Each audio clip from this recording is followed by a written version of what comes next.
आजकल जोड़ों के दर्द के कारण से बहुत सारे लोगों को मैं देख रहा हूँ वो बहुत ज़्यादा परेशान रह रहे हैं और लगभग उनकी सामान्य जो ज़िंदगी है वो बड़ी अस्त व्यस्त हो गई है क्योंकि उन्हें दवाइयों का सहारा लेना पड़ रहा है। कभी कमर में दर्द होता है, कभी घुटने में दर्द होता है, कभी उनके कंधों में दर्द होना शुरू हो जाता है। आप एक बात पर ध्यान देंगे कि जो भी दर्द हो रहा है, जहाँ कहीं भी दर्द हो रहा है, वो किसी न किसी जोड़ पे ज़्यादा हो रहा है, जिसको हम ऑर्थराइटिस कहते हैं, गठिए का दर्द कहते हैं या वातसंधि का दर्द कहते हैं। तो इस तरह की समस्याओं से जो परेशानियां बढ़ रही है, उस परेशानियों से हमें बहुत ज़्यादा ज़रूरत है कि हम उस विषय पे ध्यान देने की कोशिश करें। और अक्सर हम जोड़ों के दर्द के लिए हम किसी पेन किलर का सहारा लेते हैं और कभी कभी ऐसा भी कहा जाता है कि ये दर्द तो हमेशा आजीवन रहने वाला है। तो ऐसे स्थिति में क्या हमारे पास एक ही समाधान है कि हम सिर्फ दवाइयों को खाकर दर्द को दबाएं, या फिर अगर घुटने का दर्द हो रहा है तो क्या घुटने का रिप्लेसमेंट हम करा लें? हमारे पास क्या उपाय है? एक बाबूजी को मैंने बहुत करीब से देखा, उनको जोड़ों का दर्द रहता था, गठिए का दर्द रहता था। वो बहुत ज़्यादा परेशान रहते थे और ख़ास तौर से जाड़े के दिनों में उनकी परेशानी और ज़्यादा बढ़ जाती थी।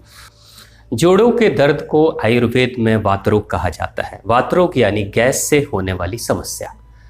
अब एक बात जो समझने की है कि गैस से होने वाली जो समस्या है, जिसके कारण से जोड़ों में दर्द हो रहा है और धीरे धीरे दर्द इतना ज़्यादा बढ़ता है कि शरीर के सभी जोड़ों में दर्द होना शुरू हो जाता है। जोड़ों के दर्द में जो वात रोग की समस्या है, गैस की जो प्रॉब्लम है, उसके गुण धर्म को अगर हम समझ लेंगे तो हमारी समस्या को सुलझाने में हमें बड़ी सहूलियत मिलेगी, बड़ा समाधान मिल जाएगा।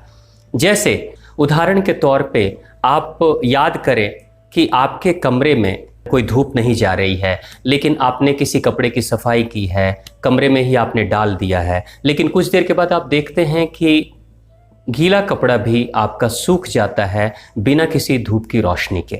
यानी डायरेक्ट सूरज की किरणें उस पर नहीं पड़ रही हैं, लेकिन उसके बावजूद भी वो कपड़ा सूख जाता है। उस कपड़े के सूखने के पीछे जो सबसे बड़ा योगदान है, आपके कमरे में उपलब्ध वायु का योगदान होता है। वायु का गुण होता है कि वायु के संपर्क में जो भी चीज आती है, वायु उसको सुखा देती है। ठीक ऐसे ही स्थिति हमारे शरीर के अंदर की है। जैसे बाहर की वायु गीले वस्त्रों को सुखा देती है, वैसे ही हमारे अंदर की जो वायु है वो हमारे अंदर के उन स्थानों पे आसानी से प्रवेश करती है और जहाँ जहाँ शरीर में खाली जगह है उन जगहों पे गैस रहती है। जिसको गैस्ट्रिक की प्रॉब्लम है, गैस की समस्या है, वायु का दोष है, उस इंसान के शरीर के जोड़ों में, क्योंकि हमारे सभी जोड़ों में खाली जगह होती है और उन जगहों पे, उन खाली जगहों पे गैस बहुत सुगमता से प्रवेश कर जाती है, वायु बहुत सुगमता से प्रवेश कर जाती है। और वायु जब प्रवेश करती है तो वो वायु उस स्थान पे ज़्यादा लंबे समय तक जब रहती है तो धीरे धीरे उस स्थान को, उस स्थान की तरलता को सुखाना शुरू कर देती है।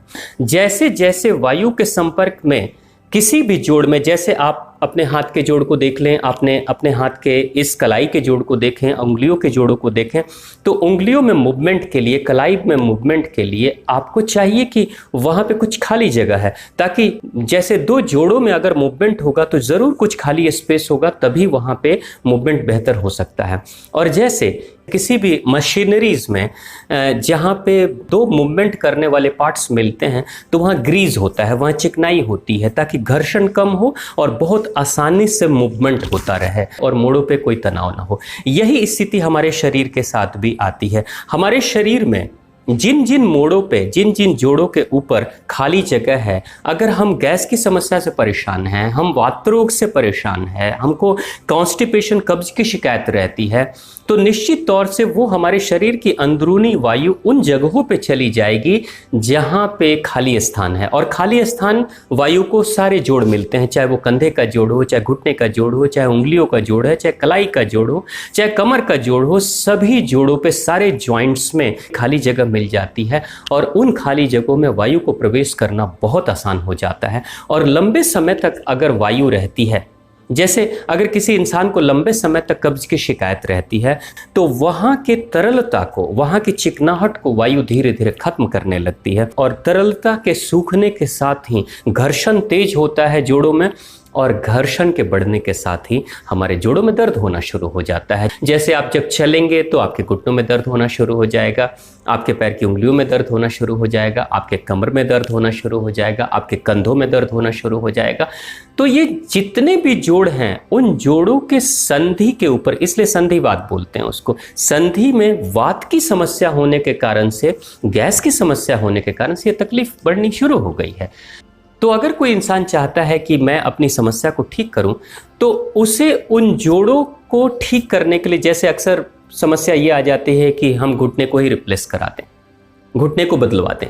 समस्या घुटने को बदलवाने से ठीक नहीं होने वाली है। हाँ, कुछ समय के लिए घुटने को बदलवाने से आपकी समस्या ठीक होती हुई दिखाई देगी, लेकिन जब सोचने की ये बात है कि अगर वायु का प्रकोप ऐसे ही रहेगा जैसा अभी है, तो निश्चित तौर से वहाँ के जोड़ जो नए लगे हैं वो भी धीरे धीरे सूख जाएंगे। आहिस्ते आहिस्ते उनका घर्षण बढ़ना शुरू हो जाएगा, और उनके बीच का घर्षण जितनी मात्रा में बढ़ेगा उतनी मात्रा में वो जो अंग हैं, जो पार्ट्स हैं, ट्रांसप्लांटेशन के द्वारा जो हमने लगाया है, वो धीरे धीरे वो भी घिस जाएंगे, और कुछ दिनों के बाद समस्या आपकी फिर से शुरू हो जाएगी, वैसे की वैसी बनी रहेगी। तो वैसे स्थिति में हम क्या करें? वैसे स्थिति में हमारे पास जो सबसे सुंदर समाधान है कि जो कारण है वात, जो कारण है गैस की समस्या, वायु की समस्या, उसको खत्म करें।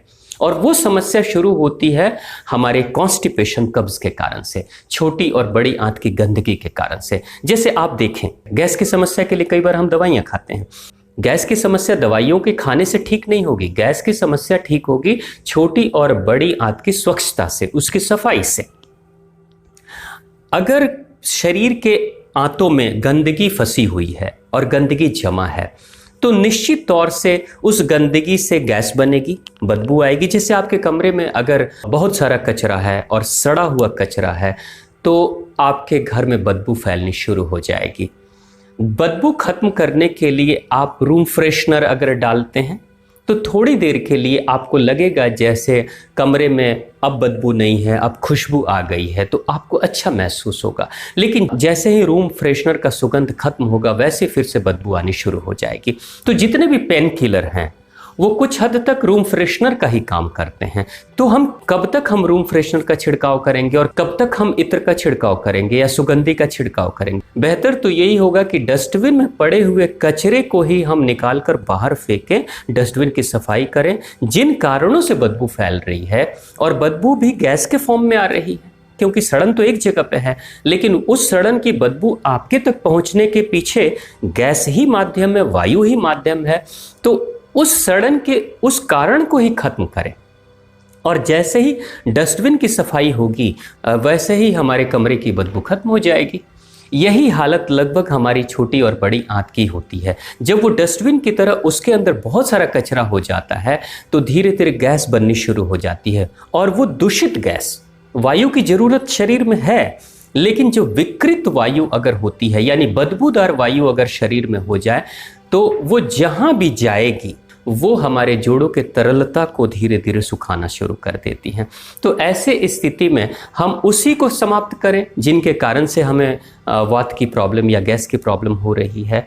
तो मुझे तो लगता है कि जाड़े के दिनों में जो समस्या लोगों को हो रही है, कारण सिर्फ एक है कि जाड़े के दिनों में ठंड के कारण से हमारी आंतें ज़्यादा सिकुड़ जाती हैं, और आंतों के सिकुड़ने के कारण से आंतों के अंदर फंसी हुई गंदगी और ज़्यादा अस्थायी रूप से एक ही जगह पर रुक जाती है, उसमें कोई मूवमेंट नहीं होता है, और कब्ज की समस्या बनी रहती है। और कब्ज की समस्या के कारण से हालत ऐसी होती है कि जोड़ जोड़ में दर्द होना शुरू हो जाता है। मैं तो यही कहूँगा कि अगर आप जोड़ों के दर्द से परेशान हो रहे हैं और ठंड में जोड़ों का दर्द बहुत तेज़ी से बढ़ता है, अभी से अगर आप अपने कब्जियत की समस्या को, कॉन्स्टिपेशन की प्रॉब्लम को ख़त्म करने के लिए आप अगर पानी का सेवन शुरू कर देते हैं, क्योंकि शरीर की अंदरूनी स्वच्छता में सबसे ज़्यादा और सबसे सहूलियत और सुगमता से शरीर की अंदरूनी सफाई अगर कोई करता है तो वो हमारा सुबह का जल है, जो 1.25 लीटर पानी है, 1250 ml पानी।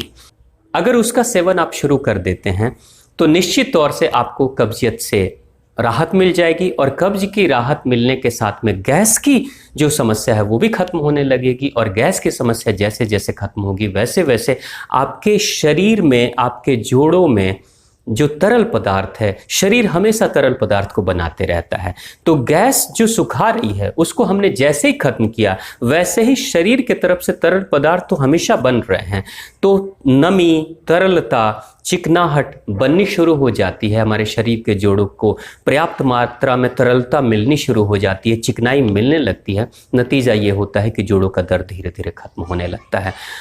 अब मैं जिस बाबूजी की बात कर रहा था, उन्होंने बहुत सारे इलाज कराए, कोई दवाई नहीं उन्होंने छोड़ी थी, लगभग 25-30 सालों तक बहुत ज़्यादा परेशान रहे हैं और उन्हें बहुत सारे भोजन को मना कर दिया गया था कि आप इस खाने को नहीं खाएंगे। लेकिन जब उन्होंने अपने गैस की समस्या को ठीक करना शुरू किया, कब्ज की शिकायत उनकी ठीक हुई, कॉन्स्टिपेशन की प्रॉब्लम उनकी ठीक हुई, तो धीरे धीरे जैसे जैसे उनकी कॉन्स्टिपेशन की प्रॉब्लम ठीक हुई, वात की समस्या खत्म हुई, हालत ऐसी हो गई कि धीरे धीरे उनके जोड़ों में तरलता यानी चिकनाहट आनी शुरू हो गई और आहिस्ते आहिस्ते जोड़ों का दर्द भी उनका ठीक होना शुरू हो गया। उनकी जो जीवन शैली थी, उनका जो दिनचर्या था, वो ऐसा था कि वो एक गवर्नमेंट डिपार्टमेंट में काम करते थे, वो सरकारी विभाग में काम करते थे और सरकारी विभाग में ऑफिस का काम था, यानी बैठने का काम ज़्यादा वो करते थे। तो जो लोग भी, जो भी कर्मचारी, जो भी एम्प्लॉय या जो कोई भी सरकारी अधिकारी जब बैठने का कार्य लंबे समय तक करता है तो उनके जोड़ों का जो मूवमेंट है, चाहे वो हाथ के जोड़ों का हो या पैरों के जोड़ों का हो, वो मूवमेंट कम हो जाता है। और लगातार जैसे भोजन किया और बैठ गए, काम करने लगे, तो आंतों में कोई मूवमेंट नहीं हो रहा है। नतीजा ये होता है कि धीरे धीरे आंतों की सक्रियता कमज़ोर होने लगती है और आंतों की शक्ति भी कम होने लगती है। सक्रियता के कम होने के साथ साथ आंतों की शक्ति भी कम होनी शुरू हो जाती है। और जो हमारी छोटी आंत है, छोटी आंत हमारी अग्नि का केंद्र है। छोटी आंत में सक्रियता जब कम होती है तो धीरे धीरे अग्नि तत्व की कमी हो जाती है और अग्नि तत्व की कमी होने का नतीजा ये होता है कि जो कुछ भी भोजन हम करते हैं वो ठीक से नहीं पचता है और जब भोजन ठीक से नहीं पचेगा तो वो कोलेस्ट्रॉल बनाएगा या वो गैस बनाएगा और जब गैस बनेगी, कॉन्स्टिपेशन होगा, गैस बनेगी तो सभी जोड़ों में धीरे धीरे वो पूरे शरीर के अंग अंग में फैलनी शुरू हो जाएगी और बाद में चलकर लंबे समय तक अगर इसी दिनचर्या का पालन हम करते हैं तो धीरे धीरे हालत ये होगी कि हमारे अंग अंग में दर्द होना शुरू हो जाएगा। तो बहुत साधारण उपाय है, आप चाहें तो आपकी समस्या ठीक हो सकती है। सबसे पहले आप सुबह में 1.25 लीटर पानी पीना शुरू कर दें। अगर गर्म गुनगुना पानी पीते हैं जाड़ों के दिनों में तो बहुत जल्दी आपको राहत मिलेगा, क्योंकि गर्म गुनगुना पानी पीने से गर्मी के कारण से आंतों में फैलाव हो जाता है। हमारी जो आंतें हैं, छोटी और बड़ी आंत, वो रबर की तरह हैं। जब गर्मी के गुण धर्म वाले पानी को जब हम डालते हैं तो धीरे धीरे आंतें हमारी फैलती हैं और आंतों के फैलने के कारण से होता है कि हमारी जो गंदगी अंदर की है बहुत सहूलियत से जल के प्रभाव के साथ वो गंदगी बाहर निकल जाती है। तो आप 2-3 चीज़ें आप चाहें तो करें। अगर आप किसी गवर्नमेंट डिपार्टमेंट में काम कर रहे हैं या सिटिंग जॉब, किसी भी विभाग में काम कर रहे हैं, अगर आप सिटिंग जॉब यानी बैठकर काम करने की आदत आपको है या आपकी जो शैली है जिसमें बैठकर काम करना है, तो बेहतर यही होगा कि आप जरूर सुबह या शाम के वक्त में कुछ एक्सरसाइज करें। आपके मूवमेंट, आपके आंतों में, छोटी बड़ी आंतों में मूवमेंट हो ताकि उनकी सक्रियता के साथ में अग्नि तत्व में बढ़त हो और अग्नि तत्व के बढ़ने के साथ में पाचन क्रिया प्रॉपर आपकी शुरू हो जाए। खास तौर से मैंने देखा है कुछ लोगों को जो स्वस्थ हैं, अभी कोई समस्या नहीं है, तो अक्सर वो ये कहते हैं कि हमें कोई बॉडी बिल्डर नहीं बनना है, हमें कोई पहलवान नहीं बनना है, इसलिए हम कोई एक्सरसाइज क्यों करें, हम जैसे हैं ठीक है, हमें कोई तकलीफ नहीं है। बात बिल्कुल सही है कि आपको कोई तकलीफ नहीं है, लेकिन आपके शरीर में अग्नि तत्व में अगर जब कभी भी कमी आ जाएगी, जो आती है कमी समय के साथ में, अगर इंसान फिजिकल वर्क नहीं कर रहा है तो उसके छोटी आंत की ऊर्जा धीरे धीरे कम होनी शुरू हो जाती है। नतीजा ये होता है कि अग्नि तत्व में कमी आनी शुरू हो जाती है और अग्नि तत्व में जब कमी आती है तो पाचन क्रिया डिस्टर्ब हो जाती है और पाचन क्रिया के डिस्टर्ब होते ही शरीर में खाना नहीं पचता है, फिर कोलेस्ट्रॉल बनता है, फिर गैस की समस्या शुरू होती है, कॉन्स्टिपेशन की प्रॉब्लम शुरू होती है और उसी के नतीजे में जोड़ों का दर्द है, चाहे वो घुटने का हो, चाहे कमर का हो, चाहे कंधे का हो, चाहे शरीर के अंग अंग में जोड़ों का दर्द हो, सभी के पीछे कारण एक ही है और वो है कॉन्स्टिपेशन। और जैसे जिन लोगों को जिन लोगों के शरीर में अग्नि की मात्रा कम होती है, अग्नि तत्व में कमी आती है, अक्सर उनके पाचन क्रिया के बिगड़ने के साथ उनको डायबिटीज़ की भी प्रॉब्लम शुरू हो जाती है, उनको बीपी की भी समस्या शुरू हो जाती है, उनको बाद में हार्ट की भी प्रॉब्लम शुरू हो जाती है। और जिन लोगों का बीपी ज़्यादा बढ़ता है उन्हीं लोगों को कभी कभी लकवा का स्ट्रोक भी लग जाता है। तो वैसे स्थिति में मुझे बात याद आ रही है, कुछ साल पहले एक प्रोफेसर साहब से बात हो रही थी। वो कहते थे कि जब मैं लगभग 35 साल का था तो उस समय अपने फ्लैट से बाहर सुबह में जब लोगों को देखता था सड़क पे टहलते हुए तो मुझे हंसी आती थी लोगों के ऊपर, और मैं ये सोचता था कि ये लोग कैसे हैं, सवेरे सवेरे उठकर टहलने चले जाते हैं, टहलने से क्या हो जाएगा।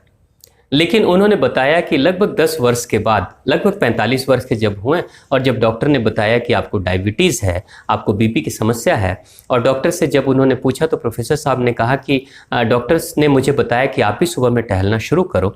तो अब मेरी हालत ऐसी है कि मैं भी टहलता हूँ और जितना लोगों को मैं देखता था टहलते हुए उससे ज़्यादा मैं टहलता हूँ। तो सोचने की बात है, कहीं हम भी वही तो नहीं कर रहे हैं कि दूसरों को एक्सरसाइज करते हुए, दूसरों को स्वास्थ्य के प्रति जागरूक होते हुए देखकर हम ये तो नहीं सोच रहे हैं कि हमें कोई प्रॉब्लम नहीं है, हमें करने की क्या ज़रूरत है। लेकिन आज ज़रूरत नहीं है, कल अगर प्रॉब्लम हो जाएगी तो निश्चित तौर से आपको फिर उसी स्थिति में जाना पड़ेगा और वही समाधान के लिए आपको उन्हीं गतिविधियों को भी दोहराना पड़ेगा जो दूसरे लोग कर रहे हैं। आप चाहे पैसे कितने भी कमाएं, पैसों को कमाने में कोई हर्ज नहीं है, लेकिन पैसे कमाएंगे और बीमार हो जाएंगे और बीमार होने के बाद उन पैसों को आप जाकर किसी हॉस्पिटल में दे देंगे इलाज के नाम पे, तो फिर पैसे आपके पास है नहीं। तो जिंदगी भर की जो आपकी कमाई है वो फिर से आपके ही आंखों के सामने आपसे दूर जाते हुए दिखाई देगी। तो क्या उस समय आपको खुशी होगी? तो बेहतर यही होगा कि कोई बीमारी हो जाए उसके बाद हम इलाज कराएं, दवाइयों पे पैसे खर्च करें, तो ज़्यादा अच्छा है कि अभी से हम अपने आप को जागरूक रखें अपने स्वास्थ्य के प्रति कि हमको इस तरह की समस्या आए ही नहीं। तो बेहतर है कि शरीर की प्रकृति जो है, जो उसकी मांग है, उसको पूरा करें और अपने आप को समस्याओं से मुक्त रखें। आप 2-3 चीज़ें कर सकते हैं अपने दिनचर्या में। जैसे जिन लोगों को बैठकर काम करना होता है या आराम तलब ज़िंदगी जो लोग जी रहे हैं, अपने भोजन में 2-3 चीज़ें शामिल करें।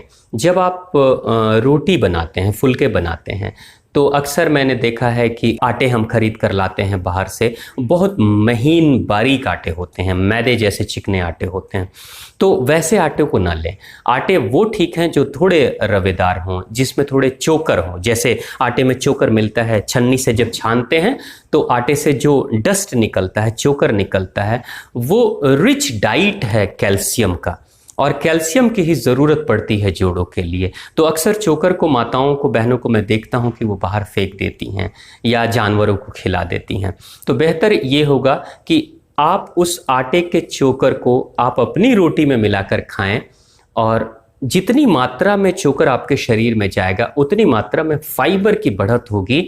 और चोकर का काम होता है शरीर की सफाई करना अंदरूनी, और कैल्शियम को देना। तो कैल्शियम जितनी मात्रा में आपके शरीर में उसकी बढ़त होगी उतनी मात्रा में आपकी हड्डियां मजबूत होंगी, और चोकर जितना ही शरीर में जाएगा उतना ही ज़्यादा रेशे बढ़ेंगे, फाइबर बढ़ेंगे, स्किन डिजीज़ की प्रॉब्लम खत्म होगी, कॉन्स्टिपेशन की प्रॉब्लम खत्म होगी, वात रोग की समस्या खत्म होगी, और धीरे धीरे आपके पूरे शरीर में भी, यानी चमड़ी में, स्किन में ग्लो आनी शुरू हो जाएगी। तो आप चाहें तो एक काम और कर सकते हैं, आप किसी आटे चक्की में जा सकते हैं, वहाँ आटे चक्की वाले भैया से बात कर सकते हैं कि अगर आपके पास साफ स्वच्छ चोकर हो तो वो आप मुझे दे दो। चोकर को लेकर आप घर में आएँ, एक सूखी कढ़ाई में, लोहे की कढ़ाई हो तो बहुत अच्छी बात है, सूखी कढ़ाई में चोकर को आग पे भून लें। यानी चोकर जब लाल हो जाए तो उस चोकर के लाल होने के बाद से आप चाहें तो गुड़ का चाशनी बना सकते हैं। गुड़ के चाशनी को बनाकर चोकर को मिला लें और चोकर के छोटे छोटे लड्डू तैयार कर लें। उन छोटे छोटे लड्डू को जब आप तैयार करें तो रात्रि के वक्त में जब आप भोजन कर लेते हैं, और भोजन करने के बाद लगभग आधे घंटे 1 घंटे के बाद एक चोकर का लड्डू आप खाएं। और उस चोकर की लड्डू की हालत ऐसी होती है कि एक लड्डू अगर किसी को दे दिया जाए और कहें कि आप जल्दी जल्दी खा लो, तो इंसान जल्दी जल्दी खा नहीं सकता है, क्योंकि उसे बहुत चबाना पड़ता है। और स्लाइवा यानी जो लार हमारे मुंह के अंदर तैयार होता है, ऐसा लगता है सारा का सारा चोकर लार को सोख लेता है, यानी चिकनाहट आती ही नहीं जल्दी। कितनी भी जल्दी दें और कितनी भी जल्दी करें किसी इंसान को एक लड्डू देकर कि आप जल्दी से इसको खा लो, तो असंभव बात है। लगभग एक लड्डू को खाने में आपको 3, 4, 5 मिनट तो लग ही जाएंगे। पानी के साथ निकलना नहीं है। इतना चबाएं कि इतना सलाइवा बने, इतना लार तैयार हो कि वो सलाइवा और लार के सहयोग से ही गले के नीचे उतरे, और जब गले के नीचे उतर जाए पूरी तरीके से, जब नीचे चला जाए, तो फिर आप गर्म गुनगुना पानी पी लें। रात्रि में सोने से पहले अगर ये कार्य आप कर लेते हैं तो आप देखेंगे सुबह में कॉन्स्टिपेशन की प्रॉब्लम आपकी बिल्कुल ठीक रहेगी, क्योंकि सुबह में आप 1.25 लीटर पानी पिएंगे और आपके शरीर में रेसों की मात्रा, चोकर की मात्रा इतनी बढ़ जाएगी कि वो झाड़ू लगाने की तरह आपके पूरी आंतों की सफाई चोकर कर देगा। और संधिवात, जोड़ों के दर्द में इससे बेहतर इलाज मैंने नहीं देखा है, और मैंने कई लोगों के ऊपर प्रयोग किया है, खासतौर से डायबिटीज़ के मरीजों के ऊपर भी प्रयोग किया गया, जो बीपी की समस्या से शिकार हैं, परेशान हैं, उनके ऊपर भी प्रयोग किया है मैंने उन लोगों के ऊपर भी प्रयोग किया है जो बवासीर से यानी पाइल्स से परेशान होते हैं, क्योंकि पाइल्स और बवासीर भी गठिए का दर्द की तरह कॉन्स्टिपेशन की ही प्रॉब्लम है, वात की ही प्रॉब्लम है। तो धीरे धीरे चोकर के इस सेवन से आप देखेंगे, लड्डू के सेवन से आप देखेंगे कि आपके शरीर में एक अद्भुत रौनक चली आ रही है, जोड़ों का दर्द खत्म होने लगता है, आपकी पाचन क्रिया बेहतर हो रही है, आपके शरीर में फाइबर की क्वांटिटी बढ़ रही है, आपके शरीर में जैसे कैल्शियम 40 साल की उम्र के बाद कैल्शियम का बनना कम हो जाता है, तो कैल्शियम की बढ़त शुरू होगी, क्योंकि कैल्शियम का रिच डाइट है, रिच सोर्स है चोकर। उसको आप चाहें तो लें और अपने जीवन का कल्याण करें। तो सिर्फ दिनचर्या में बदलाव करने से, जब कभी भी गैस की प्रॉब्लम हो रही हो, जब कभी भी कॉन्स्टिपेशन की प्रॉब्लम हो रही हो, तो बस आपके लिए वो अलार्मिंग सिचुएशन है। आपका शरीर कह रहा है कि देखो अब जोड़ों के दर्द की शुरुआत होने वाली है, तो बेहतर होगा कॉन्स्टिपेशन को ठीक कर लें, गैस की समस्या को ठीक कर लें। जिस किसी भी भोजन के खाने से आपको कॉन्स्टिपेशन हो रही है, जैसे मांसाहारी भोजन, नॉन वेजिटेरियन फूड के खाने से, बहुत तेल मसाले वाले खाने को खाने से, मैदे वाली चीज़ें खाने से, फास्ट फूड के खाने से कॉन्स्टिपेशन की समस्या बढ़ती है और गैस की प्रॉब्लम शुरू होती है। तो आप उनको ख़त्म करें। अक्सर मैंने देखा है कि जिन लोगों को जोड़ों का दर्द होता है, जिन लोगों को डायबिटीज़ की समस्या होती है या बीपी की समस्या रहती है या पाइल्स की प्रॉब्लम होती है, तो उनको प्राकृतिक भूख नहीं लगती है, और प्राकृतिक भूख नहीं लगने का नतीजा ये होता है कि हमारी जो जुबान है वो स्वादिष्ट भोजन को ढूंढना शुरू कर देती है। और स्वादिष्ट भोजन का मतलब है कि तेल मसाले वाले भोजन करेंगे, ज़्यादा स्पाइसी भोजन करेंगे, और ज़्यादा स्पाइसी भोजन करने से, ज़्यादा लजीज भोजन करने से धीरे धीरे शरीर में कॉन्स्टिपेशन की बढ़त होनी शुरू हो जाती है। तो इसलिए आप अगर प्राकृतिक रूप से भूख का आनंद लेना चाहते हैं, तो प्राकृतिक भूख का आनंद तो वही ले सकता है जिसको कब्ज की शिकायत ना हो। और कब्ज की शिकायत अगर हो रही है, कॉन्स्टिपेशन की शिकायत हो रही है, तो फिर आपको सिंपल रोटी, दाल, चावल, सब्जी अच्छी नहीं लगेगी। फिर तो आप चाहेंगे कि कुछ तड़केदार, मसालेदार, कुछ ज़्यादा स्वादिष्ट भोजन दिया जाए मुझे। तो इसलिए आपने देखा होगा कि बढ़ती उम्र के साथ में जैसे जैसे लोगों को कब्ज की, कॉन्स्टिपेशन की प्रॉब्लम होती है, वैसे वैसे उनकी ज़ुबान ज़्यादा टेस्टी भोजन मांगना शुरू कर देती है। फिर वो हेल्थ कॉन्शियस नहीं होते हैं, जबकि डॉक्टर साहब ने मना किया है कि भाई ऐसे खाने खाने से आपको परेशानी बढ़ेगी, लेकिन वो कहते हैं छोड़ो कोई बात नहीं, मुझे दो, क्योंकि शरीर में प्राकृतिक भूख तो लग नहीं रही है, और प्राकृतिक भूख नहीं लग रही है तो वो आर्टिफिशियल भूख के कारण से वो स्वादिष्ट भोजन करना शुरू कर देते हैं। तो इनके ऊपर आप विचार करें, और जो फायदेमंद भोजन है, जो आसानी से पचने वाला भोजन है, उस भोजन को करें। स्वाद के पीछे ना भागें, स्वास्थ्य के बारे में सोचें। जो स्वास्थ्यकर भोजन है उसके ऊपर चिंतन करना शुरू करें। मैं तो देखता हूं कि लोगों की परेशानियां बीमारियों के कारण से नहीं होती। इंसान परेशान बीमारियों के कारण से नहीं है, इंसान परेशान अपनी 3 इंच की जुबान के कारण से है। ये जो 3 इंच की जुबान है ना, ये जुबान अपनी मनमानी करते रहती है और इंसान उसके पीछे दौड़ते रहता है, क्योंकि वो जो कहती है वही हम करने लगते हैं।